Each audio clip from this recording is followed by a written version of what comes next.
Assalamualaikum warahmatullahi wabarakatuh. Ala kulli niyatin sholihah wa ala ma nawau bihi salafuna sholihun. Ajarakumullah. Al-Fatihah. A'udzu billahi minasyaitonir rajim. Bismillahirrahmanirrahim. Shiratal ladzina an'amta 'alaihim ghairil maghdubi 'alaihim waladdallin. Alhamdulillah. Alhamdulillahi Rabbil Alamin wa kafa thumma salatu wassalamu ala sayyidina wa maulana Muhammadinil Mustafa wa ala alihi wa sahbihi ahli sidqi wal wafa amma ba'du. Para habaib, para kiai, para alim ulama, para sesepuh yang senantiasa saya hormati, wabil khusus Ahinul Karim Al-Habib Syekh bin Abdul Qadir As-Segaf yang datang dari jauh meskipun masa PPKM, penurunan pendapatan kiai dan mubalek. Ini masa PPKM, apalagi di level 4 kemarin pedes banget. Alhamdulillah sekarang sudah level 1. Alhamdulillah. Malam hari ini saya kelupaan Habib Alwi Al-Jufri yang saya cintai sebelah kanan saya ini, yang awal saya. Ini sahibul balad min baladina khosoh amin buldan muslimin amah. Keluarga besar almarhum birahmatil hayyil qayyum Al-Habib Muhammad bin Idrus Al-Mutahhar, Habib Farid wa auladuh, Habib Muhammad, Abu Bakar wa Husain, dan semuanya anak-anak ruhaninya juga, para santri-santrinya yang saya cintai. Para hadirin wal hadirat yang dimuliakan Allah Subhanahu wa taala, alhamdulillah malam hari ini Allah memberikan bagi kita kesehatan. Mudah-mudahan panjang umur, selamat, karena ini masa pandemi. Makanya banyak yang dipandemi. Mudah-mudahan sampai kita termasuk yang sehat-sehat, panjang umur. Dan yang dipendem mudah-mudahan kelebu golongan yang syahid-syahid. Amin Allahumma. Amin Allahumma. Amin Allahumma. Nah, para hadirin sekalian yang dimuliakan Allah Subhanahu wa taala, kenapa di kalangan para habaib, di kalangan para kiai-kiai kok ono hol barang itu ono? Saya jawabnya mudah lah, karena di kalangan mereka tidak ada yang bisa diholi. Makanya mereka tidak doyan sama apa? Kamar sebelah itu tidak ada yang bisa diholi. Masa mau ngoholi ipin-ipinnya udah mungkin. Hal ini tidak lain tidak bukan juga mengikuti perjalanan Rasul Shallallahu Alaihi Wasallam. Diceritakan sejak wafatnya Sayyidina Hamzah bin Abdul Muttalib, paman Rasul Shallallahu Alaihi Wasallam, yang wafat sebagai Sayyidus Syuhada di perang Uhud. Pada hari wafatnya Sayyidina Hamzah, Rasul keluar dari rumah beliau menuju ke Gunung Uhud untuk berziarah kepada Sayyidina Hamzah. Itu kalau diikuti sampai lebih dari 2 kali pada setiap pas tanggal wafatnya. Memang tidak ada perintah, ayo kau holi, nggak ada. Tapi juga nggak ada larangan, jangan diholi, nggak ada. Ini kalau orang sekarang kan sering bilang, mana dalilnya, dengkulmu. Ya ini dalilnya.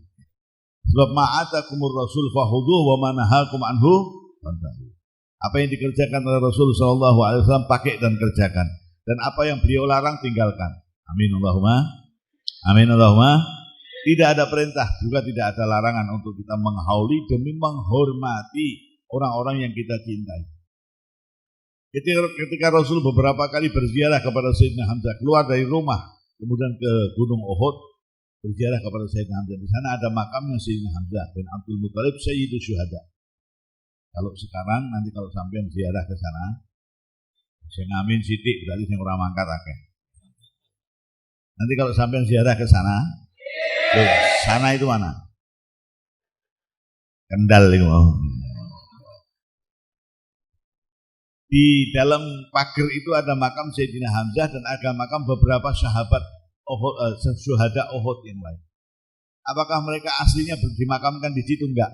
Aslinya di atas gunung. Tetapi karena setiap beberapa saat itu terkena erosi tanah, kemudian kelihatan jenazahnya ini, tanahnya longsor, kelihatan jenazahnya utuh.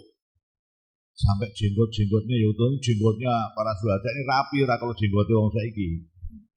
dawa klewer-klewer ini. Duduk udah karuan. Wis jenggote yakna kelakuane yakna. Hahaha. Itu salah pikiran. Makanya kita ini hari-hari begini harus hati-hati. Ada MTA masalah tambah akeh ono. Ada salah pikiran ono. Kita ingin mengikut ajaran dari para habaib kita, para kiai kita. Amin Allahumma. Amin Allahumma. Amin Allahumma. Lah para syuhada Uhud yang wafat dan kemudian kalau terkena erosi itu apa? Kena longsor tanahnya, kelihatan jenazahnya utuh semuanya. Yang dadanya kena tusuk tombak, ya kelihatan dadanya kena tusuk tombak, darahnya masih seger. Nanti ditutup lagi, berapa tahun terjadi demikian lagi, tutup lagi, dan daripada buka tutup dipindah di sampingnya panglimanya perang Uhud, Sayyidina Hamzah bin Abdul Muttalib, paman Nabi Shallallahu Alaihi Wasallam. Akhirnya di komplek makam itu ada Sayyidina Hamzah dan di sebelah sananya ada apa? Para syuhada Uhud yang lain pindahan dari atas gunung. Nah, Nabi ketika di situ hanya Sayyidina Hamzah keluar dari rumahnya. Mungkin ada yang bertanya, lah di mana rumahnya Nabi? Yang terakhir yang beliau singgahi sampai hari wafatnya adalah yang sekarang menjadi Al-Hujrah Asy-Syarifah, kamar yang mulia yang kalau sampean ke sana, sampean berziarah di makamnya Nabi, itu rumah beliau. Rumah beliau bersama dengan Sayyidah Aisyah radhiyallahu taala anha.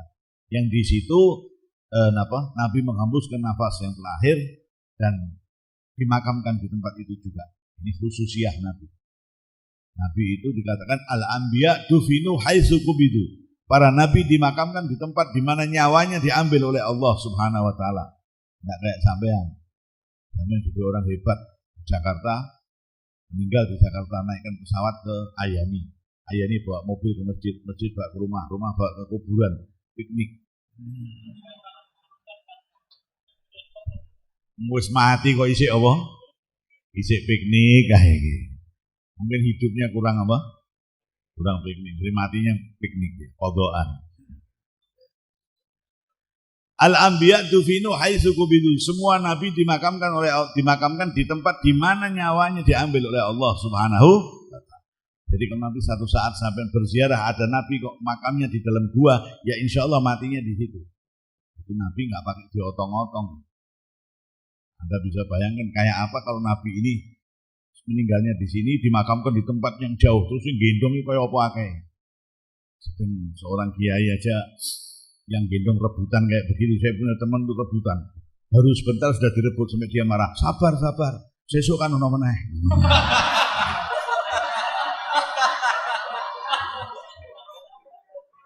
Ono sesuk ono meneh berarti mau mati meneh.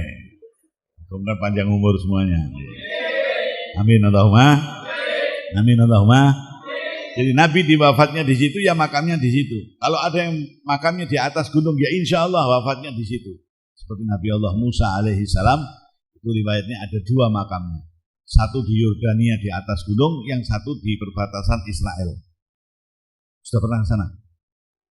Lah kowe sing tau lu ngonti to urung apa. Itu apa? Di Jericho Majusi itu ada makamnya Nabi Allah Musa alaihi salam. Di situ. Nah yang benar yang mana? Wallahu a'lam. Kalau niat berziarah kepada Nabi Allah, insya Allah diijabah oleh Allah Subhanahu. Makam Nabi Allah Ayub ada di Baghdad, ada juga yang di apa? Syria. Yang di Syria di tengah padang pasir. Saya berziarah itu masya Allah. Babutnya itu debu-debu segini. Orang yang ngantarkan Nabi Ayub. Maka enggak ada yang ziarah Nabi Ayub, Nabi Yusuf enggak ada yang ziarah. Yang ziarah jarang sekali Nabi Ayub. Tapi ada juga di sekitar Baghdad. Bahkan di Baghdad itu dikatakan ada sumurnya. Yang dikatakan sumur itu untuk memandikan airnya, airnya untuk memandikan jenazahnya Nabi Allah Ayub alaihissalam. Itu sumur yang antri untuk mengambil airnya juga banyak. Untung ora konangan Wahabi. Konangan Wahabi diuruk mesti. Segala sesuatu syirik. Berziarah ke makam syirik karena tidak boleh minta kepada makam. Sing njaluk mbek makam iso apa dul. Dari mulai kecil kita enggak pernah diajari minta kepada selain Allah Subhanahu. Adapun berziarah ke makam kita untuk berdoa mutabarrikan wa mutawassilan. Gini bagi. Nah, oleh karena itu usah manut aliran-aliran sing ngono-ngono. Anda sudah berada di tempat yang tepat insyaallah, dan jangan menggok kanan, menggok noleh kanan, noleh kiwa, lempeng mawon insyaallah tekan. Amin Allahumma. Amin Allahumma. Amin Allahumma. Hasbunallah.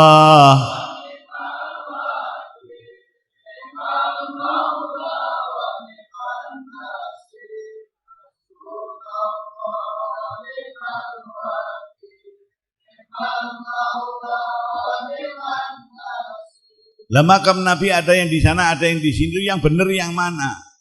Wallahu a'lam. Karena makam Nabi yang mutawatir, tidak ada perbedaan pendapat, hanya Nabi Muhammad sallallahu alaihi. Semua ulama dari golongan madhab manapun akan mengatakan makamnya ya di Madinah, ya sudah yang itu. Gak ada yang pernah bilang oh makamnya di desa Mijen, gak ada. Atau mungkin di Solo dekatnya Habib Syekh, gak ada. Makamnya di Madinah, nggak ada perbedaan pendapat. Itu hanya makam Rasul Shallallahu Alaihi, yang mudah-mudahan Allah memberikan kita kemudahan untuk bisa berziarah ke sana. Amin Allahumma. Amin Allahumma. Ya Rabbi salli ala Muhammad, ya Rabbi salli alaihi wasallim, ya Rabbi. Ya Rabbi salli ala Muhammad, ya Rabbi ballighna nazuruh, ya Rabbi. Ya Rabbi salli ala Muhammad, ya Rabbi ballighna nazuruh, ya Rabbi. Ya Rabbi salli ala Muhammad, ya Rabbi ballighna nazuruh, ya Rabbi.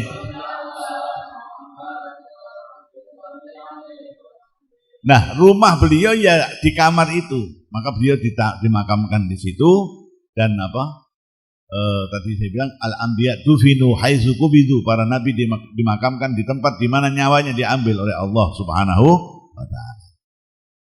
Ketika kemudian kok bisa dimakamkan, kok bisa Nabi wafatnya di situ? Sebelumnya Sayyidah Aisyah radhiyallahu taala anha telah mendapatkan isyarah melalui mimpi. Di mimpi itu ada maknanya. Cuman jangan sembarangan dijalukno tafsir kepada orang sembarangan. Karena sekarang ini tiap kampung ada orang yang ahli tafsir. Ahli takwil mimpi banyak. Dulu orang khusus, sekarang tiap kampung ada. Saya kok mimpi kucing nabrak ember. Oh, kucing sikile papat, ember bunder, berarti 4-0. Wah. Rusak kabeh biasanya. Ada orang yang gila nomor kayak begitu, itu bahaya. Sowan kepada kiai minta nomor, dimarahi oleh kiai. Kurang ajar, kiai kok dimintain nomor, dilempar sandal, malah alhamdulillah. Nomornya sandal didelok. Ini berat. Insya Allah sudah kita mudah-mudahan selamat dari penyakit kayak begitu. Amin Allahumma. Amin Allahumma. Amin Allahumma. Nah, ini Sayyidah Aisyah bermimpi bahwa di dalam kamarnya itu kemasukan rembulan 3. Yang satu besar sekali dan padang, yang dua ini padang tapi kecil. Mau bertanya kepada Rasulullah bagaimana, akhirnya tanya kepada abahnya Sayyidina Abu Bakar Siddiq radhiyallahu taala anhu.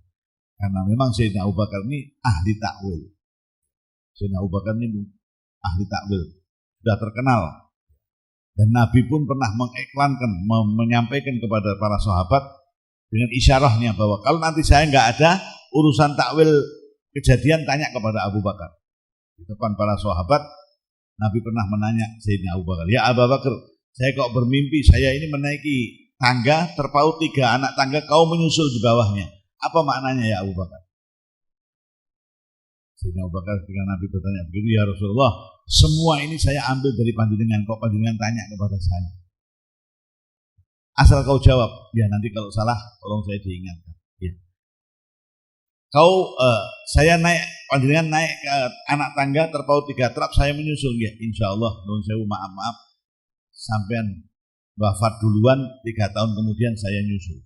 Oh, ini takwil. Di takwil itu ada maknanya. Anda kalau urusan takwil begitu, tanya kepada Habib Alwi, ini ahli takwil. Takwil tak jawil tadi. Ini apa? Sayyidina Abu Bakar Siddiq. Dan ketika terjadi di Haji Wada Nabi, ayat Al-Quran turun, al-yawma akmaltu lakum dinakum wa atmamtu alaikum ni'mati wa raditu lakumul islamah. Itu semua sahabat gembira, tapi Sayyidina Abu Bakar menangis. Ketika ditanya, wahai Abu Bakar, apa kau enggak senang agama sudah disempurnakan oleh Allah? Sudah enggak ada aturan baru lagi, enggak ada ini lagi. Kenapa kau enggak senang, kau malah menangis? Dijawab oleh Sayyidina Abu Bakar, cara saya melihat dengan cara kau melihat berbeda. Kau melihatnya bahwa dengan agama telah disempurnakan berarti sudah tidak ada apa? Aturan baru, enggak ada begini, enggak ada begitu. Tapi cara saya melihat, kalau agama sudah disempurnakan berarti enggak lama lagi Rasulullah yang diperintah oleh Allah untuk menyampaikan agama ini juga akan dipanggil oleh Allah Subhanahu wa ta'ala. Iku sing gawe aku nangis. Sallu ala Nabi. Sallu ala Nabi. Jadi pikirannya Sayyidina Abu Bakar ini jauh ke depan, cerdas. Kalau ibarat orang sekarang bukan hanya berpikir tentang kekinian, tetapi juga tentang keakanan. Ini perlu. Karena orang banyak yang hanya berpikir tentang apa? Tidak berpikir tentang, nah ayo para santri harus bisa ya berpikir tentang kekinian dan juga tentang, sehingga insya Allah semua hal bisa kita prediksi. Amin Allahumma. Amin Allahumma. Shalli wa sallim.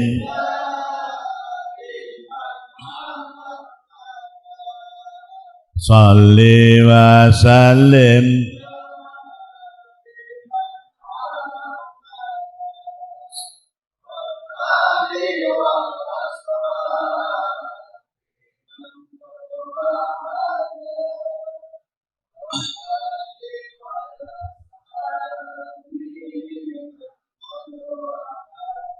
Tidak dijawab oleh ketika Siti Aisyah bertanya kepada abahnya Sayyidina Abu Bakar, kata abahnya, baik nak mimpimu tapi nanti enggak saya jawab sekarang. Enggak lama kemudian Rasulullah wafat. Sallallahu alaihi wasallam. Dan tadi hukumnya al-anbiya dufinu haitsu qubidu, para nabi dimakamkan di tempat di mana nyawanya diambil oleh Allah. Maka putusannya semua sepakat nabi dimakamkan di kamar itu. Sayyidina Abu Bakar enggak lama lalu panggil anaknya, mimpimu tembus. Tembus ini cara kowe entuk nomere. Mimpimu apa? Sekarang rembulan yang paling besar dan yang paling terang telah berada di dalam kamarmu. Sallu ala Nabi. Sallu ala Nabi. Lalu Siti Aisyah bertanya, "Bah, yang dua siapa?" Nanti akan ada, kau akan tahu. Ya Allah, mudah-mudahan siapa yang enggak kepengin dimakamkan di samping Rasul sallallahu alaihi. Dan masih ada dua lagi rembulannya yang belum. Gak lama kemudian 3-2 tahun atau beberapa tahun kemudian Sayyidina Abu Bakar wafat. Dimakamkan di situ. Tinggal satu rembulannya yang belum masuk ke kamar Siti Aisyah. Sayyidina Umar Ibn Khattab radhiyallahu taala anhu wafat, dimakamkan di situ. Dan lengkap sudah rembulan 3 yang diimpikan oleh Sayyidah Aisyah, yang satu besar terang sudah berada dalam kamarnya. Anta syamsun, anta nurun. Ini apa? Lambangnya. Sudah berada di situ. Sayyidina Abu Bakar sudah rembulan yang kecil 2 terang ya di situ, rembulan yang besar dan terang juga di situ.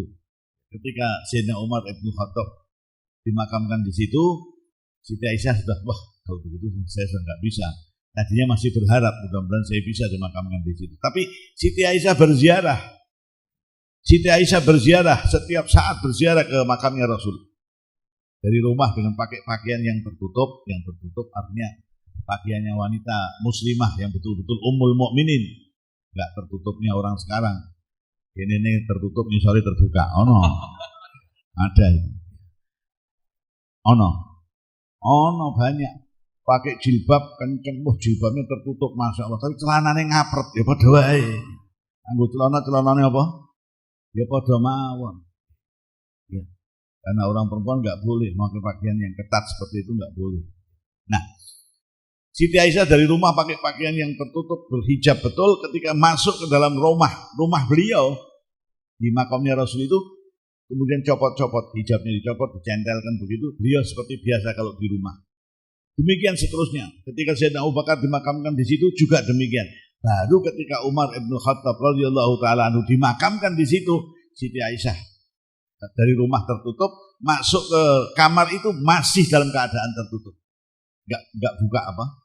Kudung atau kerudungnya enggak dibuka. Baru pendereknya, pengikutnya tanya, kok beda?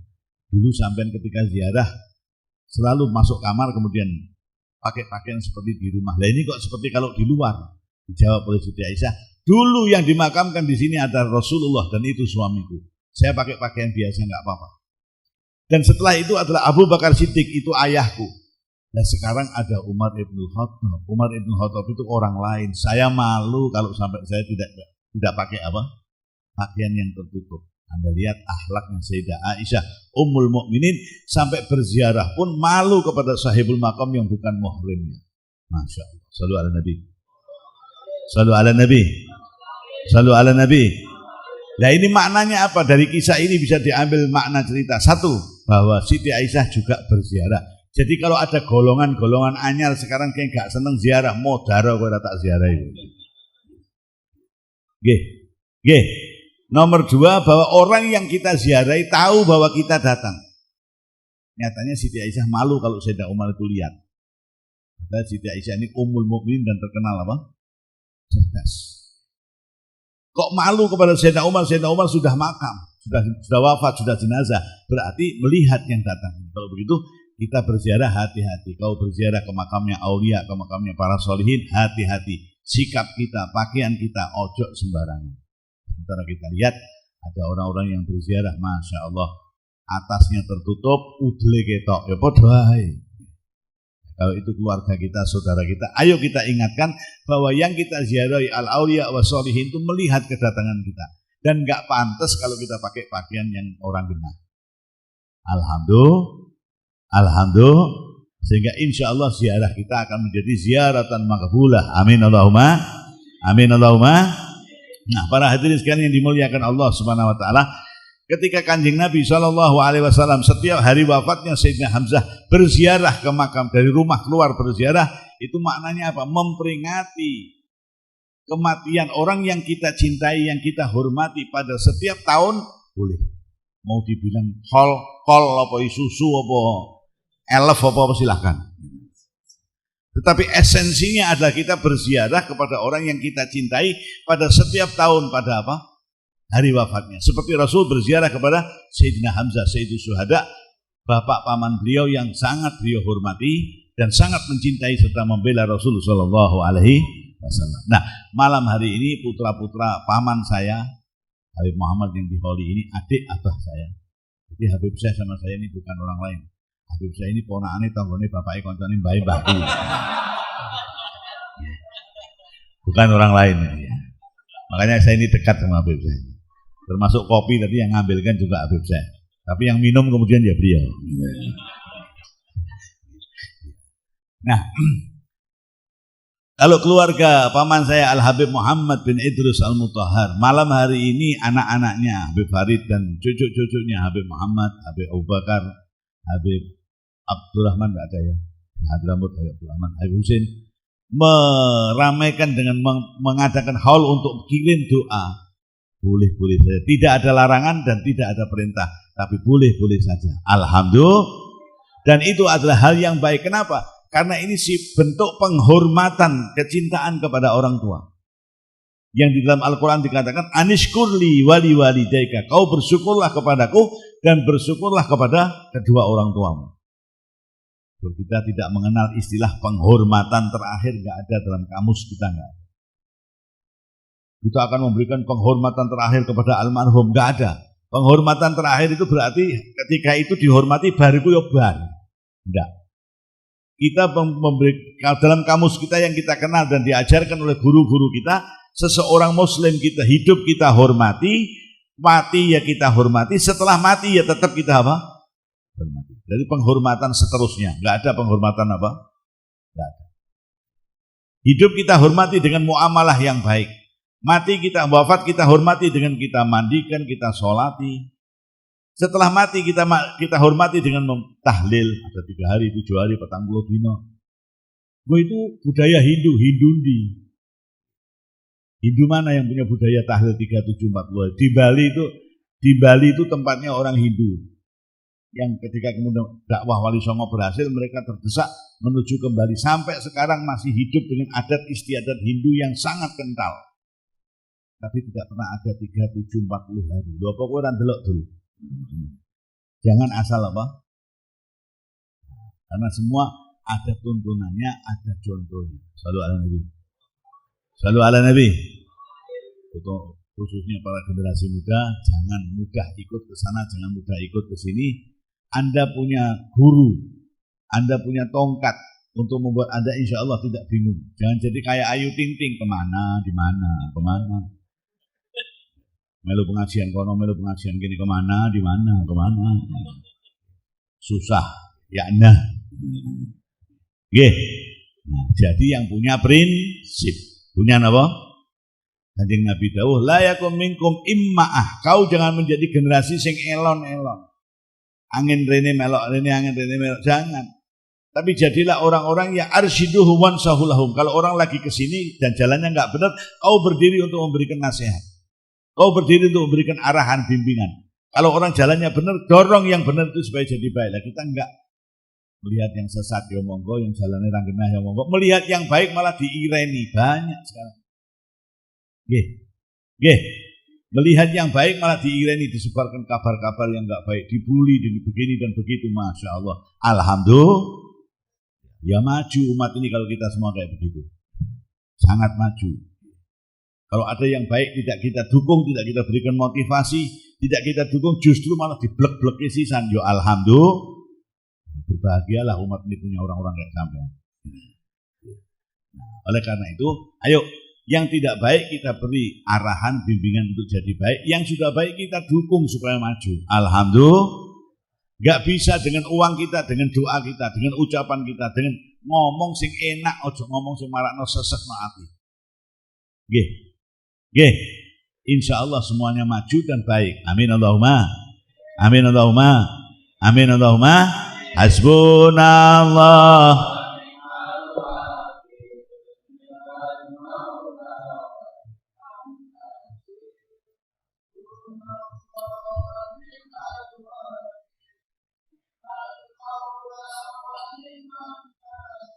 Lalu hikmahnya apa kita kok berbaik-baik kepada orang tua, memberikan penghormatan seterusnya. Loh, jangankan itu orang tua kita, jangankan itu orang yang kita cintai, yang punya jasa dalam kehidupan, orang yang punya jasa dalam kehidupan bermasyarakat.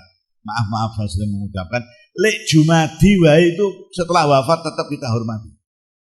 Lek solikin ya kita hormati. Apalagi orang yang punya jasa dalam kehidupan, jasa di masyarakat. Oleh karena itu, hal-hal yang kayak begini sebaiknya dicontoh oleh para anak-anak untuk menghormati orang tuanya dengan memberikan kiriman doa. Alhamdulillah. Ketika kau berbaik-baik kepada orang tuamu, wabil walidaini ihsanan, ya ketika hidup ya sudah wafat, yakin Allah akan memberikan balasan. Karena hidup ini diakui atau tidak diakui, disadari atau tidak disadari, dalam kehidupan ini ada asas resiprositas, bolak-balik. Dan itu prinsip Al-Quran, prinsip ajaran kita. Udhkuruni azkurkum. Ingatlah kau kepadaku, kau akan ku ingat. Loh, ingat dulu baru akan diingat. Ada timbal balik. Kalau kau ingatmu kepadaku banyak, ingatmu kepadamu juga banyak. Kalau ingatmu kepadaku sedikit, ingatmu kepadamu juga sedikit. Nah, kalau kau tidak ingat sama sekali kepadaku, ya saya tidak akan ingat sama sekali kepadamu. Alhamdulillah. Na'udzubillahi. Nah, ada timbal balik. Kalau kau ketika mendengar panggilan Allah, kau memperhatikan dengan seksama, kau menghormati panggilan Allah, nanti ketika kau memanggil Allah, kau juga akan dihormati dan diijabah panggilanmu oleh Allah. Dengar adzan, Allahu Akbar, itu panggilan Allah. Kok enggak alhamdulillah ora malah ya Allah, ya men kok bisa adzan. Iku nah bayakna. Nah begini kok minta kalau doa diijabah oleh Gusti Allah, pentol kowe. Kau mendengar panggilan Allah enggak kau hargai, kok kau memanggil Allah minta dihargai, ya berat dul. Nggih. Ada timbal. Kalau kau terhadap panggilan Allah, kau hargai, kau hormati, insya Allah kau ketika memanggil Allah, panggilanmu akan sangat diperhatikan oleh Allah Subhanahu. Makanya insya Allah enggak ada doa yang tidak diijabah oleh Gusti Allah. Tidak ada doa yang tidak didengar oleh Allah Subhanahu wa ta'ala. Tapi kalau lama doa kita diijabah, introspeksi, jangan-jangan ketika saya dipanggil oleh Allah, saya tidak segera memenuhi panggilan Allah. Adzan zuhur di Paido. Loh, yang enggak di Paido kok cuman adzan maghrib di bulan Ramadan. Orang pernah di Paido. Anda pernah dengar ada orang adzan maghrib di bulan Ramadan di Paido? Ya Allah, ya mene kok wis adzan ada? Ora ono balang piring weh. Itu yang di Paido kok adzan zuhur, adzan asar, adzan apa? Yang lain-lainnya bukan di bulan Ramadan. Nah, para hadirin sekalian yang dimuliakan Allah Subhanahu wa taala, dalam bagian yang lain yang menggambarkan asas resiprositas di dalam Al-Qur'an, asas timbal balik dalam Al-Qur'an, aufu bi ahdi, ufi bi ahdiku. Penuhi janjimu kepadaku, akan aku penuhi janjiku kepadamu. Timbal balik. Nah, oleh karena itu, kalau orang yang berbakti dan berbaik-baik menghormati orang tuanya, yakin kepada asas resiprositas ini. Kau kepada orang tuamu baik, nanti anak-anakmu kepadamu akan juga baik. Kau kepada orang tuamu tidak baik, yakin bahwa nanti anakmu juga akan enggak baik kepadamu. Na'udzubillahi. Dalam satu pengajian di satu daerah, saya pernah menemui satu kejadian yang ajib. Orang bersalaman, kemudian satu mengenalkan kepada saya, Bib, ini orang kaya ini, Bib, Masya Allah. Ini sekarang tidurnya di masjid, di kuburan. Loh, kenapa? Apa dia riadoh? Enggak, diusir sama anaknya. La haula wa la quwwata illa billah. Jadi bocah ya anah. Wong bapaknya kok sampai dia apa? Diusir. Rasanya di sini sudah panas, kepingin mengingatkan anaknya itu. Tapi waktu sudah malam, nanti lain kali kalau saya pengajian lagi mungkin masih bisa saya ingatkan. Kira-kira berapa minggu kemudian saya berpengajian di desa sebelahnya. Saya cerita, wah di desa sebelah itu ono wong Masya Allah mesake. Katanya orang kaya sekarang tidurnya di kuburan, di masjid, di apa? Di musola-musola kok. Lah kenapa apa enggak punya anak? Punya, diusir dia oleh anaknya. Gimana orangnya? Orangnya begini. Oh, ya pas. Dulu dia juga pernah ngusir orang tuanya. Sekarang dia diusir oleh apa? Anaknya. Ya pas, cucuk. Siapa menanam pasti akan apa? Sapa nandur bakal apa? Kalau tanduramu nah ya bakal ngunduhmu.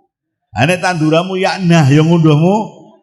Nah, karena itu tinggal kita menanamnya bagaimana. Kalau kau menanam jagung ya jangan berharap panennya durian. Lah wong kowe nandur jagung kok njaluk panennya apa? Ya Allah mumpung panen durian. Ya Allah panen durian malaikat nandurmu apa? Jagung. Lah kok njaluk panen durian keplak. Nek nandurmu jagung panennya ya apa? Kalau nandurmu durian ya nanti panen.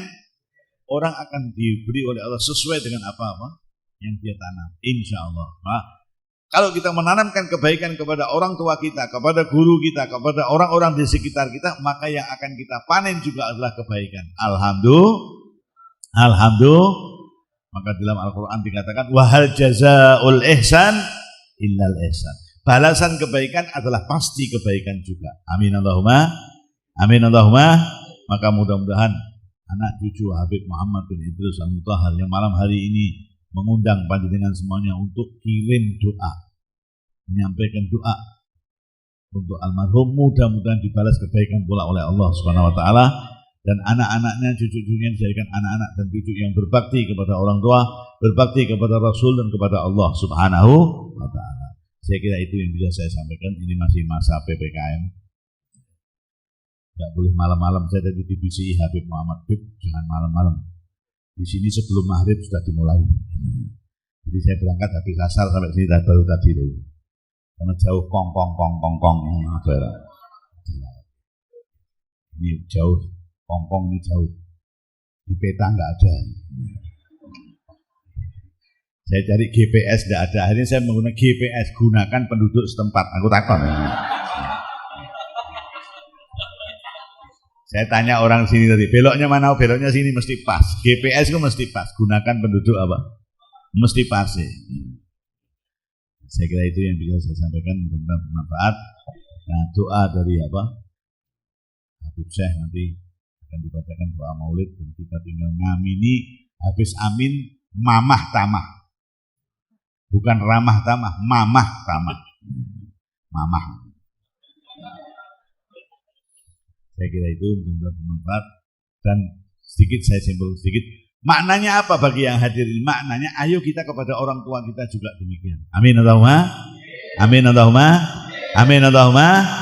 Allahumma hdina fiman hadait wa afina fiman afait wa tawallana fiman tawallait wa barik lana fima a'tait wa qina bi rahmatika syarra ma qadait wa hasbunallahu wa ni'mal wakil ni'mal maula wa ni'man nasir wa la haula wa la quwwata illa billahil aliyil azim wa sallallahu ala sayyidina maulana Muhammadin wa alihi wa sahbihi wa baraka wa salam walhamdulillahi rabbil alamin wallahul muwaffiq ila aqwamit thariq. Wassalamu alaikum warahmatullahi wabarakatuh.